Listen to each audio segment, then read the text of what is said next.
দর্শক দেখতে পাচ্ছেন আমরা এখন কোথায় আছি। এই জায়গায় মাছ ধরতে এসে আমাদের এক বন্ধু তার বাসা থেকে তার ওয়াইফকে দিয়ে অনেক কষ্ট করে রান্না করে নিয়ে আসছে। সেই রান্না আমরা সবাই খাচ্ছি। ভাবিকে অসংখ্য ধন্যবাদ। খালি খিচুড়ি না তো, সাথে দিছে চেপা শুটকির ভর্তা, প্রথমে এই সাইড থেকে একটু যাই। সালাদ। আপনার কেমন লাগতেছে? আলহামদুলিল্লাহ। আলহামদুলিল্লাহ। সুমনদা কেমন লাগতেছে? আলহামদুলিল্লাহ, অনেক মজা হয়েছে। ভাবির অনেক ধন্যবাদ, আমার বন্ধু সেলিমরে অনেক ধন্যবাদ। যদি সেলিমরে কেউ কিছু কয় তাহলে পরবর্তীতে সুমনদা আপনার নির্ধারিত সময় শেষ। ভাই সেই সাপ সকাল থেকে না খাই আছি।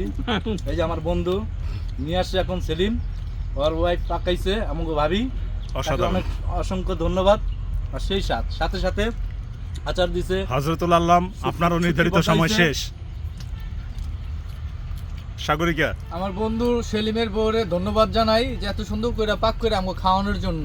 অসংখ্য ধন্যবাদ আপনাকেও। যারা আছেন তারা সবাই বেটা মাছ ধরছো কয়টা, খাওয়ান খাইতেছো বেটা। আশিকদা কি বলবেন বলেন। আলহামদুলিল্লাহ, আল্লাহর অশেষ মেহেরবানিতে আমার বন্ধু সেলিমকে অসংখ্য ধন্যবাদ। সেলিমের ওয়াইফ আমাদের ভাবি, ওনাকে ধন্যবাদ জানাই। এত সুন্দর রান্না করে আমাদের জন্য পরিশ্রম করে রান্না করছে উনি, অনেক কৃতজ্ঞ জানাই।